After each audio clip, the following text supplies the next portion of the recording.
10, 9, 8, 7, 6, 5, 4, 3, 2,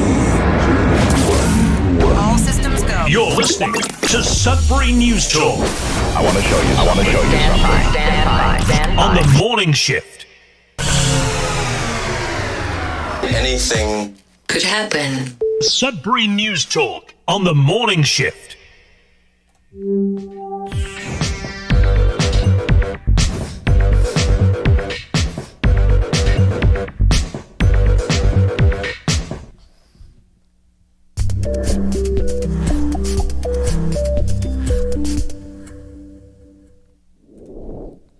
And good morning, everyone. Welcome to Sudbury News Talk on the morning shift. I'm AJ Walsh. Glad to be here with you. Thankful that you're here with us. We're live on CKLU radio, CKLU 96.7 FM, terrestrial radio. We're also streaming live at cklu.ca. Make sure to click on the Radio Player Canada app and you can stream us. If you download the Radio Player Canada app, you can take us with you and listen to us anywhere, anytime on your favorite device. And we're also streaming live at facebook.com/Sudbury News, youtube.com/Sudbury News, as we do each and every weekday morning between 7:30 and 8:30 in the morning. Make sure to like, share, subscribe, and follow the social medias.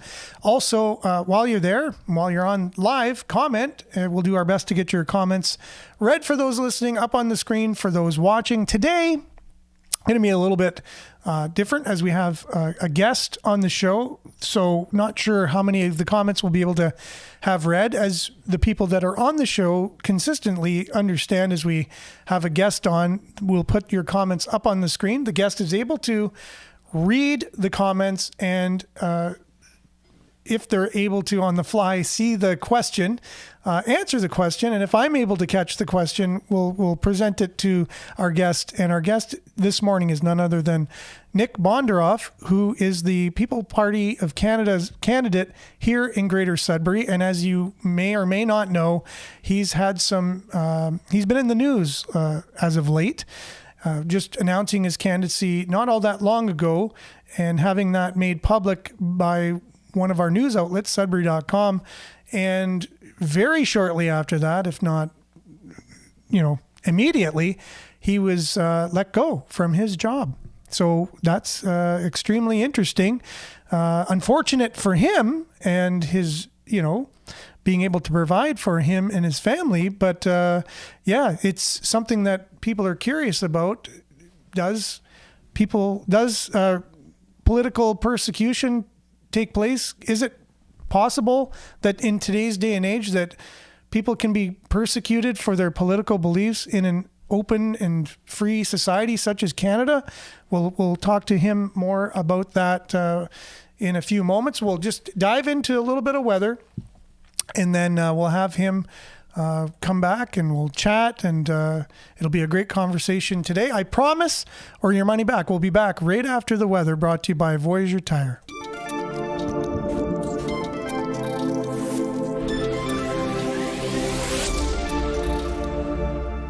And like I said, today's weather brought to you by Voyager Tire. Visit them at the corner or the intersection of Falconbridge, Kingsway, and 2nd Ave, and let them know that we sent you, and you'll get a 10% discount on already discounted name brand tires. Today it will be, and it is, minus 6 degrees. It feels like minus 7. We can expect it to go up to 8 today. Sunny. Wind will be moderate. Wind chill minus 7 this morning, but again, high of 8 this afternoon.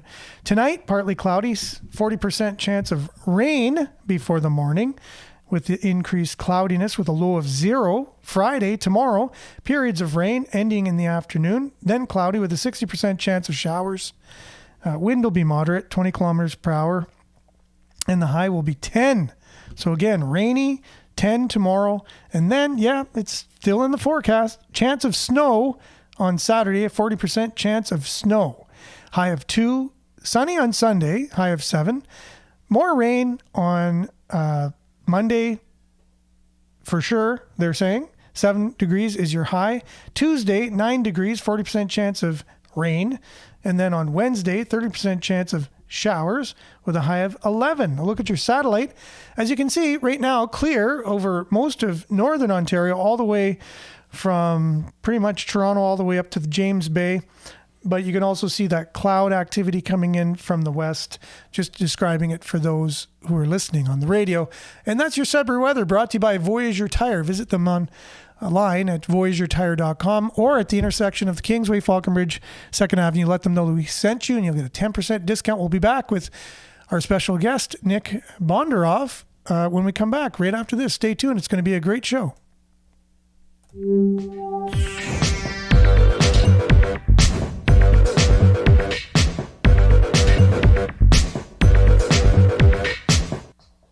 All right, and we're back, and we have with us, without further ado, Nick Bondaroff, the People's Party of Canada's candidate here in Greater Sudbury. Good morning, Nick. How are you doing today? Oh, hang on. I muted your mic just before the show, just so whatever. So, again, how are you doing today? I'm doing good, AJ. Thanks for having me. I'm glad it's a sunny day in Sudbury today, which is nice. It is a sunny day, and we're always happy to get that. As you know, it's not every day that we get it. It's very rare, actually. Now, I know our audience is very curious about your situation. We've talked about it on the show. You decided to run for the People's Party of Canada, but I don't know if it was known by the people that you work with or not. But as soon as Sudbury.com did a story on it, it seemed like pretty much the next day or very shortly thereafter, you were let go from your job. And so I just want to know if you think there's any correlation to that. And but maybe before that, let's tell us a little bit about yourself. And so if people aren't familiar with you personally. Yeah, sure. So I guess... I'm running as the People's Party of Canada for Sudbury. I work as a mining engineer by trade. I also run like a bed and breakfast here. I never really was like a politics type person, but I guess over the past 4 years, I had reached out to, when I was represented by both Conservative MPs and Liberal MPs, I never really got anything back from them. And it was really frustrating for me. And that's kind of what drove me towards wanting to run in politics. And so I ended up putting my name forward to run for the PPC when they were looking for candidates, and they ended up kind of going with my application. But I never really said anything to anyone because I had too many other things going on in life, and it just wasn't something I had time to deal with, even though I probably should have. And then I guess through the PPC website, the Sudbury.com was able to find out who the PPC candidate was. And so they reached out to me and said, "Hey, can we do an interview with you?" And I was like, "Oh shit, I guess I gotta I want to do this interview." And so I was like, "Yeah, we can do it. Let's do it Friday." And so that's kind of how that initially started off. Okay, so they contacted you. You did an interview, and was it like the next day that they published it online? Yeah, so I told my employer the day before the interview, I was like, "Hey, I'm always up to stuff outside of work because I always am, and I'm actually going to be running in this upcoming federal election. It hadn't been announced yet, but quite possible it would be happening soon." And I said, I want to let you know so that you're not surprised. I work directly for the president, and I'm not going to reference BESTEC. I'll just say I work for a consulting firm. I realize your business is engineering. My business, it's also engineering when I'm working for BESTEC, but outside of that, politics will be separate. I don't intend to bring you into this in any way. And then what I got back from the president was "Ooh, I don't know if I'm going to be okay with this because it could look poorly on BESTEC." And I was like, no, it'll be totally separate, and I'm not going to bring. But he's like, "Well, but people could look you up online and they'd find out from LinkedIn that you work as a manager at BESTEC." And I was like, "Well, yeah, they could, but I'm not going to tracking." And then he goes on. He says, "Okay, well, I respect your freedom of speech and your right to partake in politics, but if you're but I can't have you doing that at BESTEC." And I was like, "Well, no, if I'm elected, for sure, I would have to resign, but if I'm not elected, I continue to, intend to continue working here. And I was like, this is kind of odd conversation, but I never thought too much of it. Like, I was like, whatever. They're maybe not going to be thrilled if I run in politics, but so be it. So that's the conversation I had the day before I did the interview. Wow. So, so I guess you got the sense that, oh, wow, I didn't realize that this would be an issue with my employer, but it looks like, and I think you're getting the message very clearly that they're very uncomfortable with this, this idea of you running for this position, right? And while you're working there, and people knowing that you work there and you're running for this particular party, I'm thinking, like, I'm sure if you're running for the Liberals, they may not have thought that badly about it, or the Greens or NDP. They was like, oh, good, like, that's great if they seek you out online and it's NDP candidate, works for Best Tech. I'm just wondering, did you get that sense that maybe it was because of the party you're running for? Yeah, like the people, because PBC isn't the most known, and I gave the president like a quick summary. I'm like, hey, like, kind of what we stand for is reduced immigration. We don't support the DEI, reducing government overregulation. I didn't get into it. Like, I'm not here to convince my president who to vote for, but I'm like, it's under Maxime Bernier. I don't know how much he did know or did not know about the party, but I just like gave him a quick 30-second summary. And I was like, yeah, I really support the party platform. I mean, what was really weird when he says that, I forgot to mention this earlier, but he says, I'm going to have to talk with legal counsel about this and HR. And I was like, okay, like, again, like, at no point during this conversation am I thinking that there's any chance that I would be let go. But I'm like, okay, like, that's fair. Go talk with legal counsel. It's something that, doesn't happen every day. That you have an employee that runs for federal politics. So I'm not to talk to legal counsel and let HR know. Like, that seems rational to me at the time. The more you're saying this, and you're saying it with a smile, like, I don't know if I would lose my job in this way, that I would be in such good spirits or whatever, but you just seem to be kind of, maybe in denial or something, or you're just learning for the first time, because you said you haven't been really too much in politics or around there, and you're like, oh, you know what? I want change. I want good things. I want change. This party seems to be pretty much in line with, my values or principles, and they don't have a candidate right now. Throw my hat in the ring. And then, the fact that you haven't been around politics, you got a real crash course in how people view their politics and how, what their perception is of it. And it's like, you're talking with this person and you're getting, wait a minute, this probably isn't going very well, So you said at the beginning, or just now, you didn't think you could possibly be losing your job over this. So what happened in between that conversation you had with your, the president of the company, trying to just, I'm just going to be running for a party. I hope it's no problem, just letting you know. And they're going to do a story on me. Oh, I'm going to talk to legal counsel and I'm going to talk to HR. And you're not thinking anything of it. You think, okay, well, maybe they'll come back and say, well, you got to sign this paper or do something. That's what I'm thinking you're thinking, just so you can correct me if I'm wrong. I might have to do something small, and then, everything will be fine. They'll tell me what I got to do and life will go on, right? So then what happens? So it's, exactly what I was thinking. So then,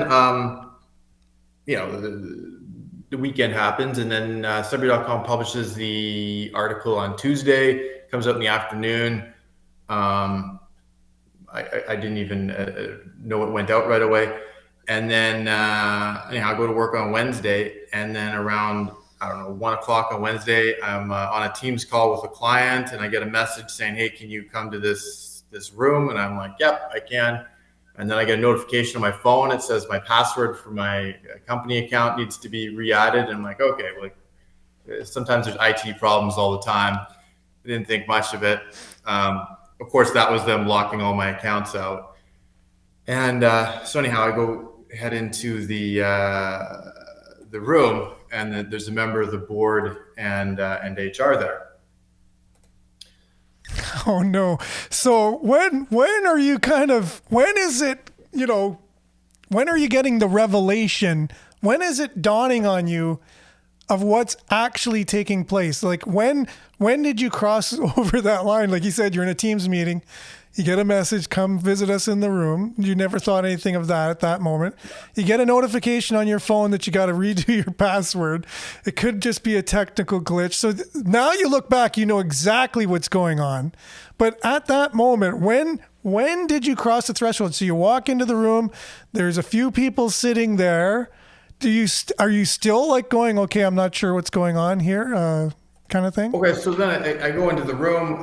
There's the HR specialist and a member of the board. I'm like, oh, for sure they probably want to talk about this article that went up yesterday. And like, I assume that they're probably want to be like, hey, like, okay, you're running for politics, and like maybe have a brief chat about it because they're not thrilled or something. And I was like, okay, it's not going to be my favorite conversation.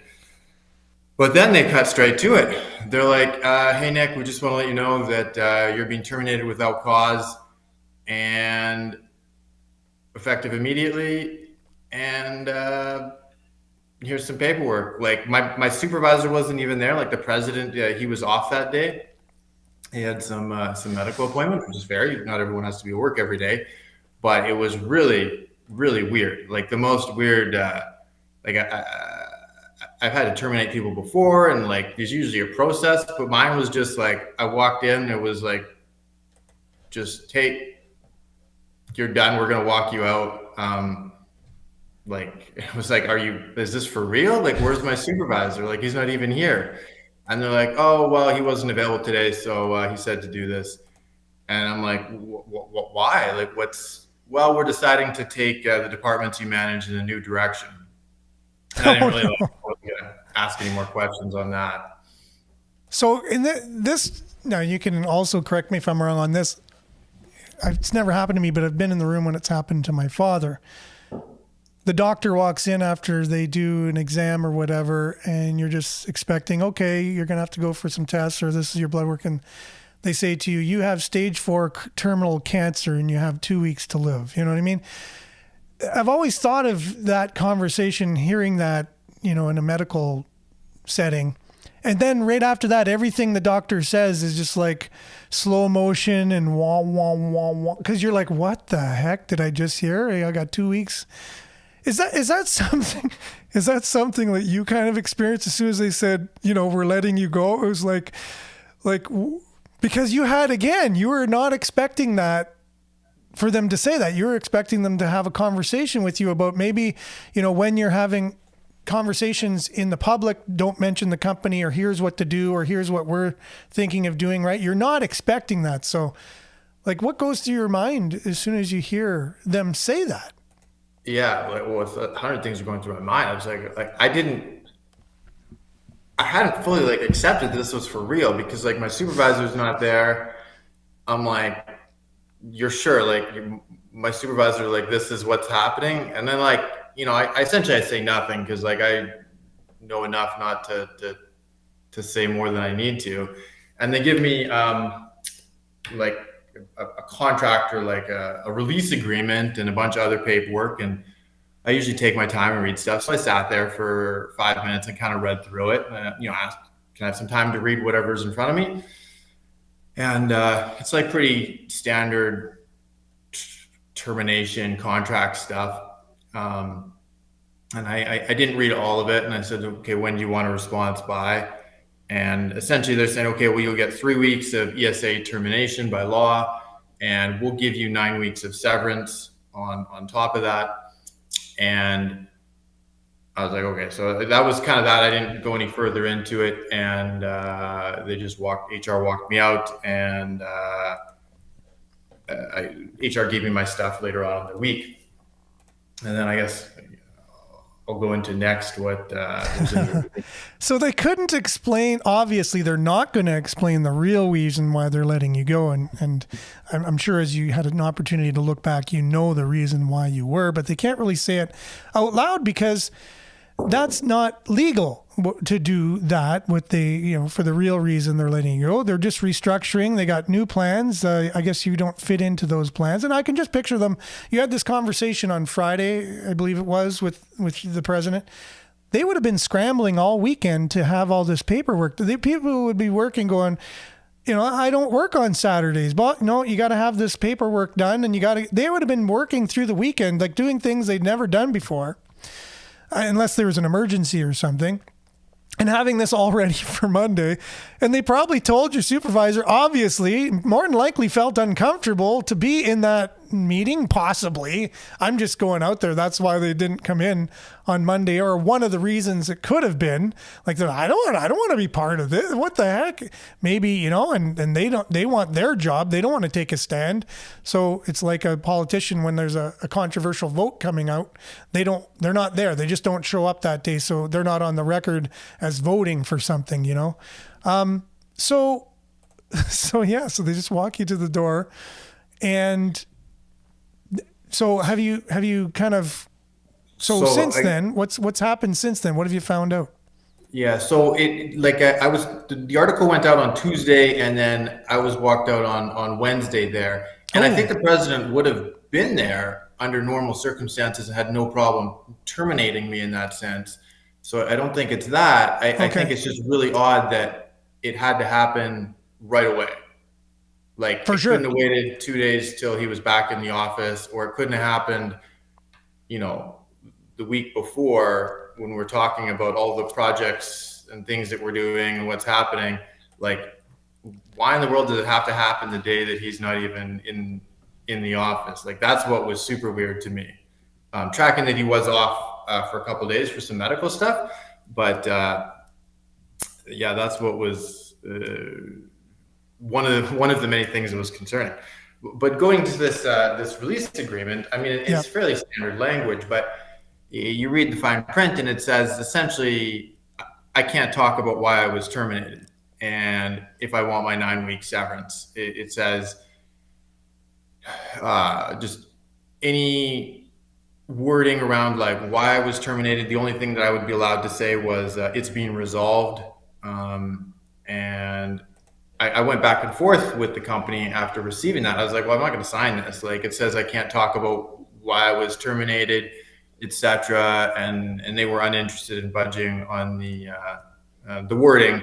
And so I says, well, I'm not going to sign your thing. So I got 3 weeks of severance, essentially, from legally required.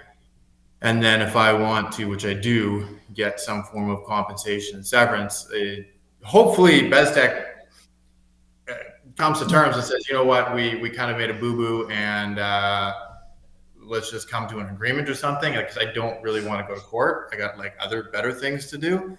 I really don't want to have to go to court, but if it's the only option, then is what it is.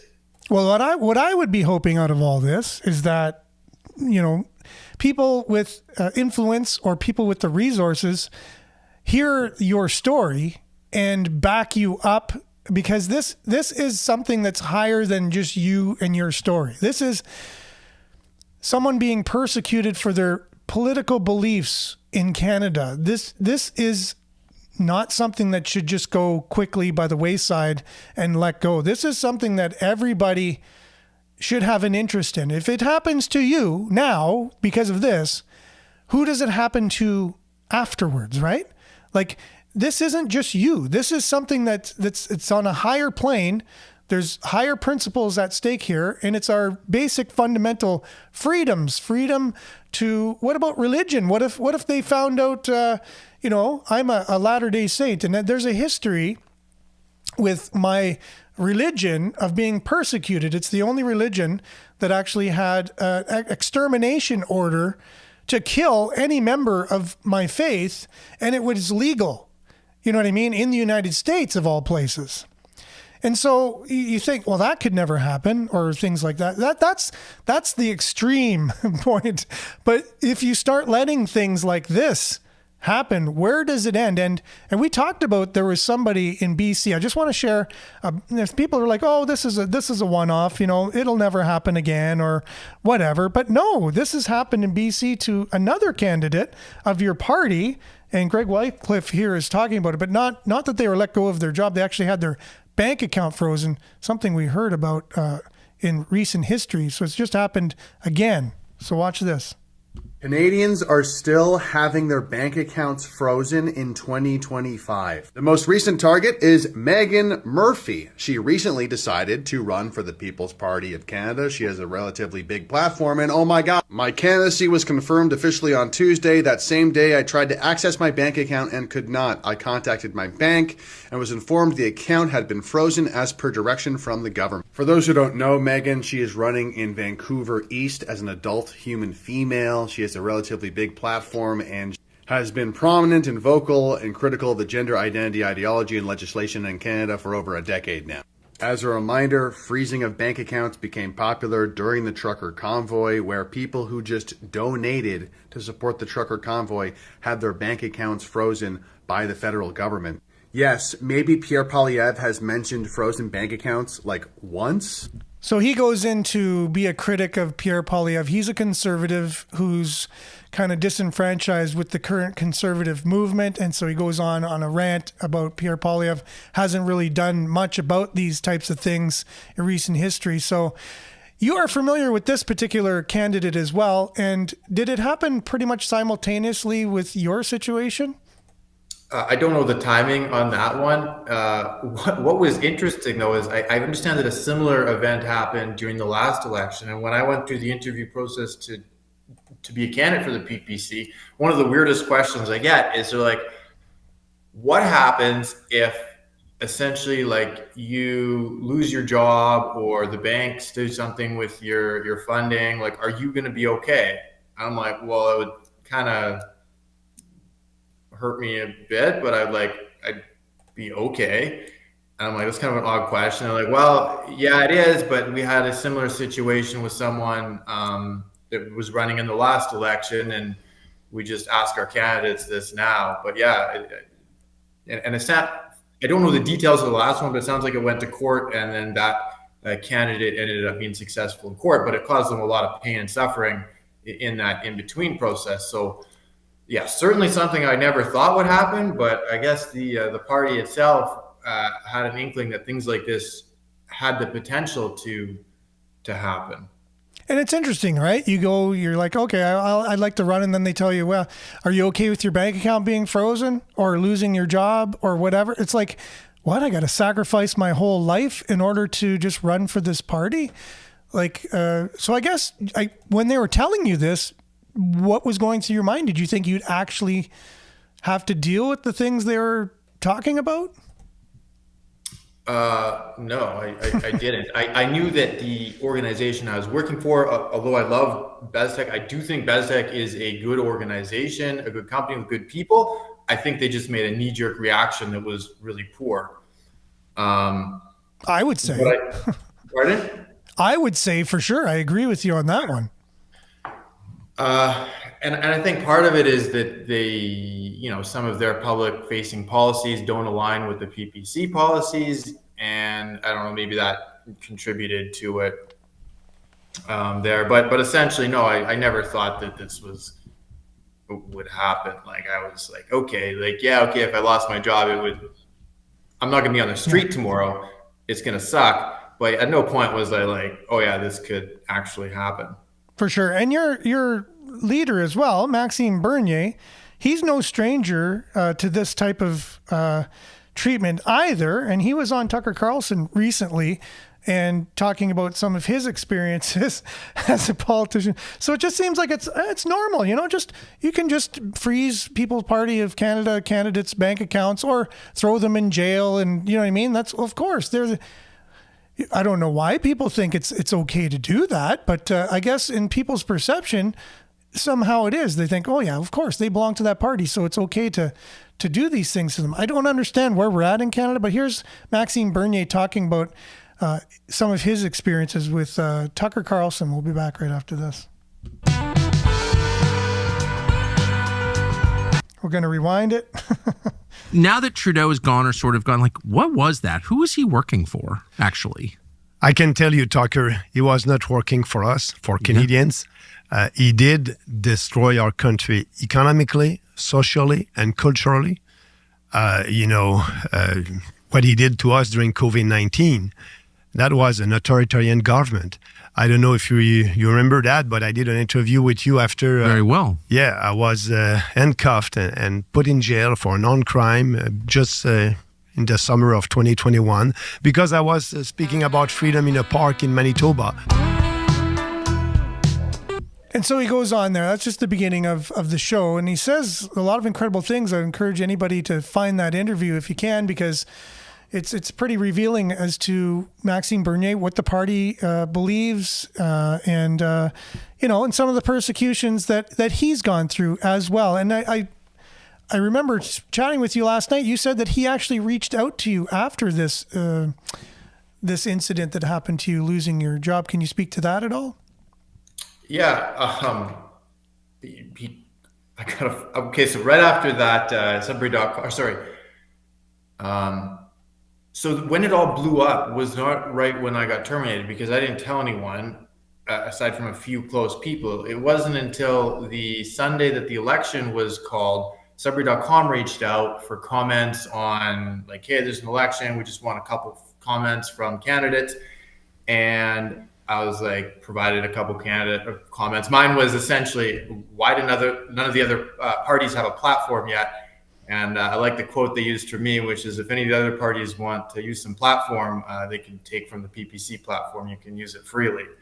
But I mentioned to him, I'm like, the day after you guys wrote that article, I was walked out of my work. And I thought maybe they had known, because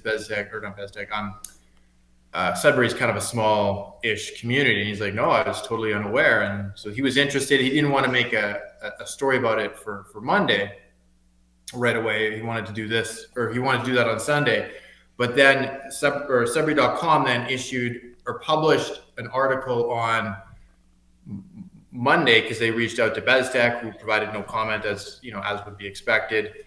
And that's when everything blew up on Monday. Like 2 p.m. on Monday, my phone just started ringing and texting of like people that I knew and didn't know. And yeah, that's when everything kind of blew up for me. Yeah. So they make it public. They do a story on the fact that you've been let go from BezTech. So since then, what's kind of transpired since you've been let go, and BezTech says they're not going to comment on anything? Is it just there's just no communication between you and them? You didn't sign this particular agreement, so you are talking about it. You are being open about it, which I do believe is the right decision. There's, again, I mentioned my faith and beliefs, and there's a saying in the church, and it's do what's right and let the consequences follow. So no matter what, you always do what's right, but sometimes there's consequences to doing what's right. And you just let them go. But you can sleep at night. You can know you did the right thing. You have integrity. But if you're doing something right and it's going to lead to something that's going to, not be in your best interest or whatever, like just happened to you, it's always right to do the right things no matter what. Yeah. But you've kind of taken one for the team here, for sure. And so what now? What's going on now? What are your plans, and moving forward? How are you getting through all this stuff? So I guess I didn't quite answer your question, the last one. So the day after that all went down, Maxime reached out to me. He called me on my cell phone, and he wanted to talk with me briefly so that he understood kind of the facts, because he also interviewed with Sudbury.com. And it was many articles, although it wasn't on like mainstream media, it did have a fair bit of publicity. So what I've been doing in the meantime, I've kind of been just focusing on my campaign with my little campaign team. We've had a few opportunities for media interactions such as this, getting out, talking with people. It was quite interesting. So right at the same time this all hit, we had to collect 100 signatures, get on the ballot. So I'm just like walking around Bell Park area, and hey, I'm with the PPC. I want to be a candidate. I need 100 signatures for Elections Canada. And it was crazy how many people knew who I was. And they're like, "Oh, you're the guy that, got fired." I'm like, "Yeah, I'm that guy." And it was, actually a lot of support. So people that I talked with were like, some would sign, some wouldn't. But I had a number of people that said, like, I totally disagree with the PPC platform, which, that's fine. I respect everyone's decision. But they're like, what happened to you is terrible and wrong, and that shouldn't have happened. So it was a lot of support I received, even from people that politically may not align with the PPC platform.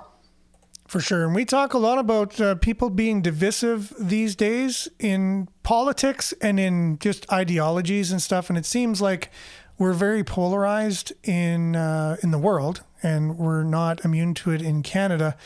And there's this cancel culture. It's been going on for quite some time now. It's getting worse and worse and worse. To me, it started in Canada with Don Cherry being fired off Hockey Night in Canada. And I was very vocal about that at the time. And I said, you know what? Sure. Okay. It came across. He's not the most articulate person in the world. But if you boil it down and you really look at what he was saying, because of what, our forefathers fought for, people should be wearing a poppy. And people that are new to this country, they're maybe not so familiar with what what transpired in order to make this country great to begin with. It's even more important for people to know what the poppy represents and why it's so important to wear it. That's pretty much what he was saying. Now, he said it in his way that wasn't so articulate, but, similar. He was brought into a room. He was told to retract his statement and say an apology. He didn't actually believe that it's important to wear a poppy and that new Canadians need to know how it's important to wear a poppy. Basically change his whole beliefs and say that publicly, or he would be fired. And there was a lot of people who was like, oh yeah, he's just an old white guy, whatever. He's past his time anyways, and he needs to be, move on. But I said, no, you just can't do that. You can't do that. And if it's going to happen to him, it's coming for you sooner than you realize, because once it happens there, then what's the next thing? And what's the next thing? Then everyone starts canceling each other. Everyone starts firing each other just because they don't believe with their own beliefs or whatever. So what is it that you can take away from this now and incorporate this into now you're a politician. Where do you take all this? What do you do with, now you got a story, you got people that are like even on your side, even though they don't particularly agree with some of the beliefs or whatever. You have to live a life too. You're a politician. You got to live a life. The election is going on Monday, right? Not this Monday, but the following. There's pre-voting on this weekend. So how do you see things unfolding in the future? I don't think it's as bad as, I actually thought that running for federal politics, regardless of party, I thought it was going to be like a horrible experience. I thought people would be like criticizing, name calling, like throwing eggs at my house, and especially, the PPC does sometimes become a bit of a more contentious party. So I thought it was going to be very challenging, but it's actually been quite supportive. And people I talk with are generally quite supportive. I met the other campaign managers at Elections Canada. I didn't have a chance to meet the other candidates themselves, but the people actually there volunteering their time, regardless of the party that they represent, are big proponents of democracy. And the whole experience has actually been really, aside from this little event, but aside from that, it's been quite positive. And I don't think it's, in the short term, it may have a bit of negative implications on my life. But overall, I think it's been so far it's been a good experience. And yeah. I like that. You're a very positive person, and you're the right person to be able to be going through something like this, because this could just break someone apart. Like they could go into a deep depression or whatever. You know, the fact that I'm sure you have friends at work. Like I work, you know, and you develop relationships where you work, and you know, and then all of a sudden that's just, you know, taken apart. It's almost like getting a divorce. It's almost like your wife coming home all of a sudden one night, everything's going good, and she's like, it's done. Here's the papers, sign them, we're divorced. And it's like, where did this come from? You know, I have no idea. And you're going through whatever. And but the fact that you're positive about it and you're looking at it in a positive light just says something about your character. So I'm glad we're having this conversation. People could actually get a chance to hear this story from you. And just for people listening on the radio, we've been talking with Nick Bondaroff, who is running for the People's Party of Canada here in Sudbury, and he was let go of his job, and we're pretty much thinking it's due to the fact that he's running for this political party.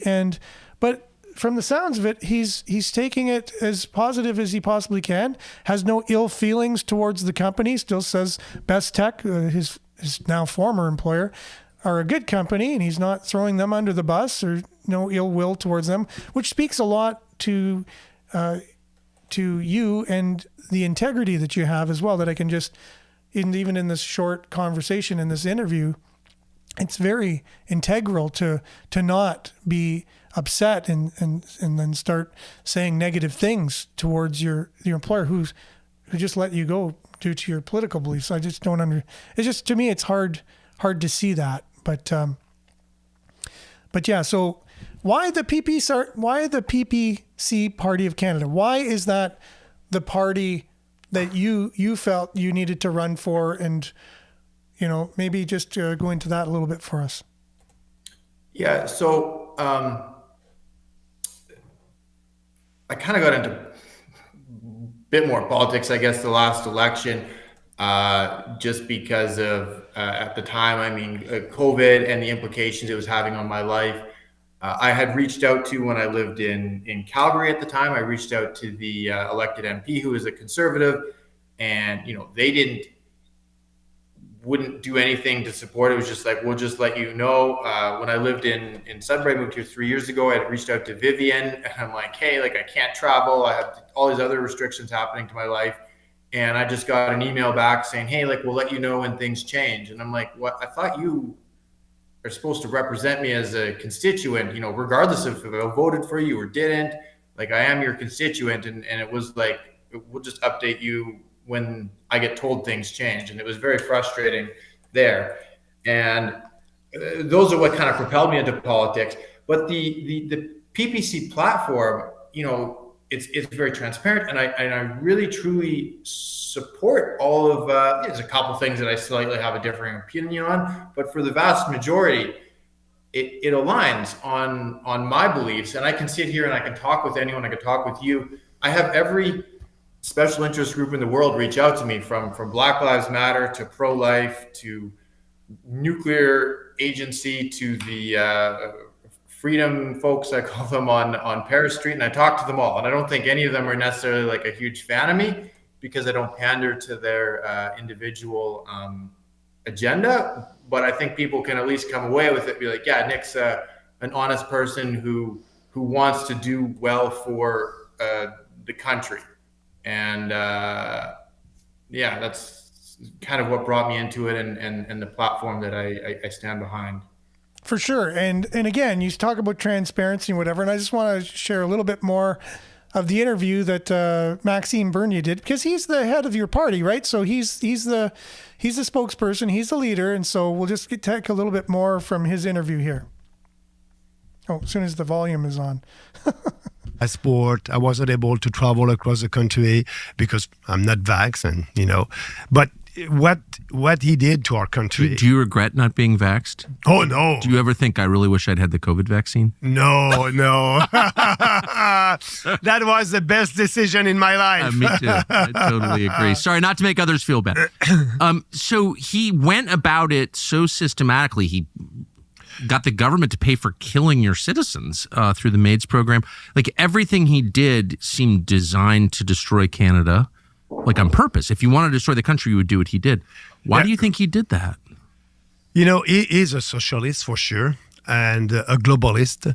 And the World Economic Forum for him was, the great thing, and they were promoting socialism and globalism, and nobody imposed that philosophy on us, on Canadians. Trudeau was very pleased with that, and he decided to put legislation into place, into force in Canada, in line with that philosophy. And, for him, he was spending money like it was not a big deal. Actually, what he did, he was able to double the debt that we accumulated over 148 years. He was able to double that in 10 years. So our debt went doubled the debt in 10 years. The debt that we accumulated over 148 years, it took him 10 years to do that. So the debt was $600 billion, and he doubled that to $1,200 billion. And he said, deficits are okay. When you have a deficit, it's a way to stimulate the economy. But we know that, you cannot stimulate the economy with borrowed money. It's a sedative for the economy. So now in Canada, we are I believe, in a recession. Our standard of living is going down. Actually, what he did with mass immigration, that was, his dad was a big proponent of multiculturalism. Every culture are equal. So, and he did that in the 1970s, that philosophy. And now we have a legislation in Canada promoting multiculturalism. But add that with mass immigration, you have the perfect storm. You have people who are coming to our country, and you don't ask them to integrate into our society. You can keep your culture. You don't integrate into our society. We live in ghettos, and we have ghettos in Canada also. So a lot of people came to Canada, and the economy was growing because of the growth of the population. But, the population was growing faster than the economy. So our GDP per capita went down the last 10 years. So we are poorer today in Canada if you look at what we had 10 years ago. And it's because of Trudeau. It's because of mass immigration. It's because of big spendings. So Maxime Bernier there goes through a few things, right? He talks about his stance on vaccines. He talks about mass immigration. He talks about overspending. He talks about multiculturalism and the fact that even though we had mass immigration, there used to be where someone would come to Canada, they'd be integrated into Canada, but now it's kind of like you come here, you just kind of stick with your own. So you have different, Brampton's a good example of that, where you can come here, but you don't have to learn our culture or learn language or learn anything. You just kind of stick with your own, and everyone's divided. So it's multiculturalism, but nobody's kind of integrated with each other. I'm just kind of explaining what he was saying. So he said a few things there. What were you getting as you were listening to him? What was resonating with you, and what did you want to speak more to from those things that he talked about? Yes, what's the immigration? That's kind of, I would say, one of the biggest points that the PPC has is we're saying it's causing a huge amount of problems in our country. Like the housing crisis is, I don't even know how to. Well, it's a housing crisis. I think you say enough just by that, right? A housing crisis, yes. And it's not just that; it's everything. We say, we have free healthcare. Well, I can't get. I don't care if it's free if I can't access it. I don't have all day to wait at a walk-in clinic to briefly speak with a physician. People in Canada think we have great healthcare, by the way, a lot of people, because they've been taught that it's free and it's great and the world envies Canadian healthcare, but you just got to spend a little bit of time in the United States and experience it and know that whenever you have something wrong, you can go right to the doctor and get it within snap your fingers, as long as you got a good healthcare plan. So it's not taken out of your taxes, and it's not free in Canada. You pay it through your taxes, by the way. So it's not free healthcare. Anyways, I just wanted to mention that. I didn't mean to cut you off. Yeah, no worries. But we look at the healthcare. I have a close friend who works as an RN at Health Sciences North there, and her whole emergency room is filled up with people with mental health problems and drug problems. Like she's saying that like she gets girls coming in all the time that their boyfriends broke up with them and nobody can like mentally cope anymore. And we have so many challenges in that sense, and it's just it's ballooning. Like if we talk a little bit about the mental health crisis, we're just creating a system of dependency in Canada where people are, you know, they're on EI and they have very little motivation to like contribute or work because we've created this huge system of dependency. I was joking with my campaign manager, and we're like, we're really just trying out the Indian Act, but on a bigger scale, where we're putting everyone on a dependent situation. Well, it's socialism. He mentioned that you know, our country, the prime minister currently and the just former one, they're socialists. They're globalists and socialists, right? So it's a socialist system of things, and that's what you're describing. Yeah, mm-hmm. And we're that's my point for that one. So there's a question here, and it's for, I believe, let's go back here. Was it Rick? Ask him about people that are here that are collecting, you know, government money, but they just send it back to their own countries, kind of thing. So there's all kinds of things going on, and then there's Go ahead. So this is interesting that I wasn't expecting. Some of my biggest supporters when I go talking with people are not citizens, it's permanent residents. Like I've had permanent residents, I meet them and they're like, oh, come into my house. Like, I want to talk with you. Like we support your guys' platform. And I'm like, okay, like, yeah, like you can't vote, but I'll come talk with you. And some of them are so frustrated with what's happening because they're like, okay, so I came to Canada, you know, 10 years ago and we went to school, we got a job, we like, you know, made Canada kind of part of us. And they're like, we know so many people right now that are coming to Canada and they're getting free money, free handouts. They don't have to get a job.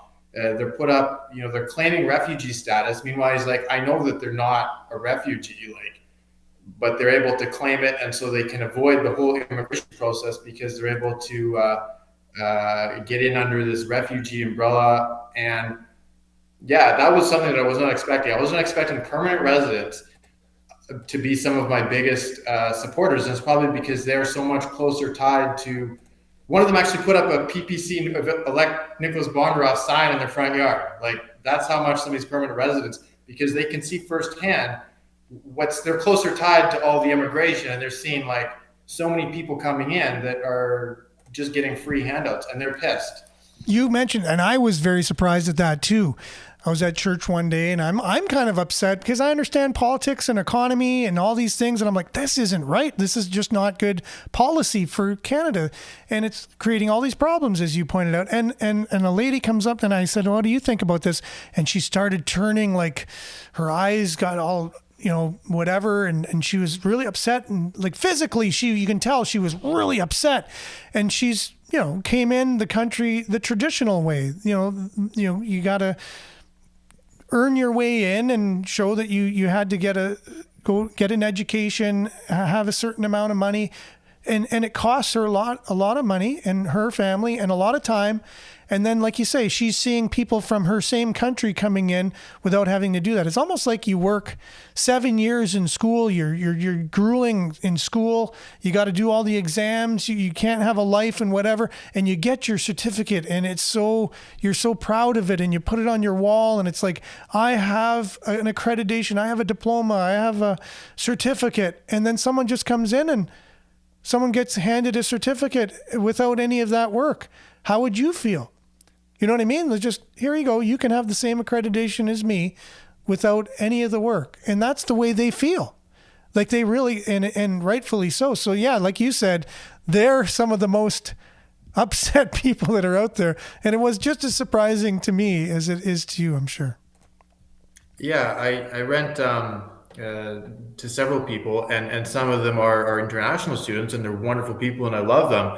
But a lot of them are not here to come to school. Like I have one tenant who was a high school teacher in her home country, but to get points for her residency permit, she's taking a daycare program. Like I'm pretty sure a high school teacher doesn't need to learn how to. I realize there are differences, but Yeah. she's just doing it because it's the check in the box to get residency. Exactly. And you have, these master's programs at universities. The students coming to them are usually quite highly educated in their home country, and they're not coming because they want more education. In some cases, yes, but in most cases, it's just a check in the box, and we've created this like fake schooling thing. Like if immigrants did not get points for attending a Canadian post-secondary institution, I would really love to know how many would actually be coming here for school. And I bet you it would be very, very few. But we've created this I don't know what the right term is, but this fake system. It's like a scheme. It's a scheme. They're doing it to collect points. Yeah, it's like a scheme kind of thing. So we make money, our education system makes money off of these international students, and they pay top price or whatever, right? And so you saw what's been going on with that. And people said, okay, enough's enough. And now they've kind of pulled back on that. And I even heard people lying about their ages coming in to Canada so that way they can collect old age pension. They're actually like 55, but it says they're 65. So they're collecting old age pension and things ahead of the time because they can just pay for a certificate in their home country that says they're a certain age that they're not. Anyways, there's all kinds of these schemes going on due to the terrible policies of the mass immigration. It just opens the door for corruption and for people to take advantage of the system. And there's many of these out there. And so it is an issue. And now, as I said on the phone last night, the time goes by so fast on the show. And unfortunately, brings us to we have 1 minute left, Nick. So you got the last minute. Whatever you want to say to people, have at her. And we'll have to head on to Earshot Daily on CKLU. For sure. So although we talked a lot about my work situation, really what I would love to speak to for 1 minute is the PPC platform and what we stand for. And it's a very transparent platform that's principled. And what we stand on is policies. We don't look into polls. That's not what we're here. I encourage everyone to look it up, what we stand for. And I don't see the PPC platform as so much like right wing versus left wing. I see it really just as what is right or wrong. And I think what the PPC stands for, what I stand for is what's right. And that could be regardless of where somebody may align themselves politically, be it left or right. We have, strong principles we stand on, and it's really the only party that stands on something. And I think it's the right platform. Well said, Nick. Thank you so much for being on the show today. Really appreciate it. And like I said, you're welcome to come on anytime. I say that to all of our guests, and I mean it, because this is community radio, and I do believe I'm doing this as a service to our community, to just have people's voices heard. And today I'm glad that we had an opportunity to have your voice heard. And again, our hearts go out to you for what you've had to endure in order to stick by your principles, and hope all the best for you, your candidacy, and your situation at work moving forward. So thanks again for being on today, Nick. We really appreciate that. Thank you very much, AJ. I appreciate it. Okay, not a problem. All right, we'll be back same time, same place tomorrow on the same platforms, God willing. Stay tuned now for Earshot Daily. Remember to stay aware, take care, and like and share. We'll see you same time, same place tomorrow, everyone. Ciao.